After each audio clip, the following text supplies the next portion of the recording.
Now in the Philippines, the death toll after last week's typhoon has now topped 3,600. The final figure is expected to rise still further.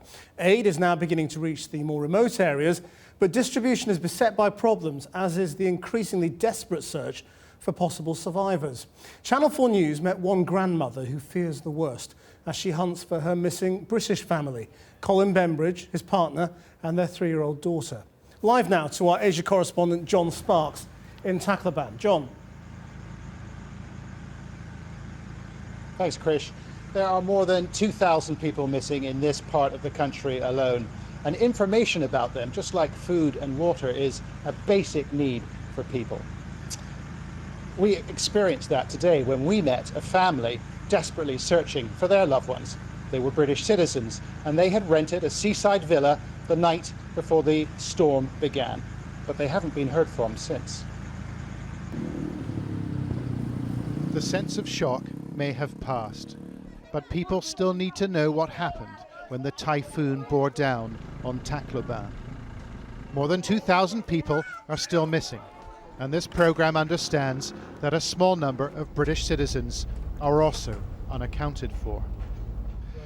Earlier today, we met Lydia and Francis Go.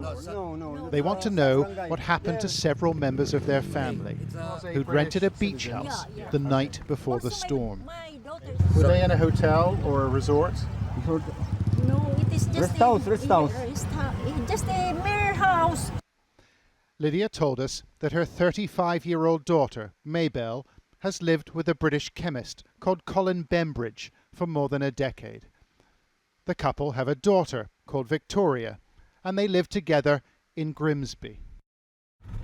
The Bembridge family arrived in Tacloban several days before the storm swept in and destroyed large parts of the city.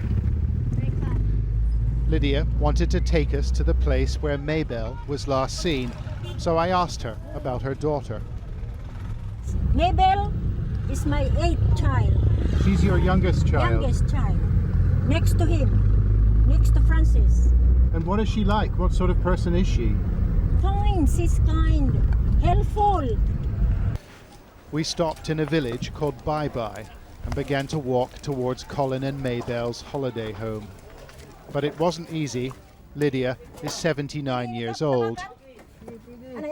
Ouch, ouch, she said as she negotiated the terrain.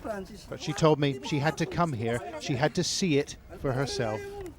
What do you think we are going to find when we get there? I just want to know. You just want to know? Oh, whether they are there or they were blown by the waves. With help from the locals, we found the house, and Lydia and Francis went and had a look around. The structure was badly damaged by storm waters 5 meters high. There were holes in the walls, and the interior had been reduced to rubble. This is Maybelle's dress. And Maybelle. That's her dress. Lydia found her daughter's clothing, while Francis dug out toys belonging to the 3-year-old, Victoria. Now that you've been here, how do you feel? Now that I'm here, I saw that one, and I cannot see them.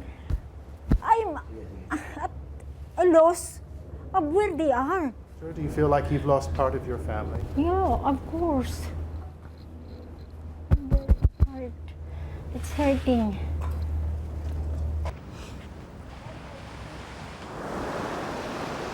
The Foreign Office confirmed that Colin, Maybelle and Victoria are amongst a small number they are extremely concerned about. Nevertheless, friends and relatives can only hope for the best. John Sparks, Channel 4 News in the Philippines.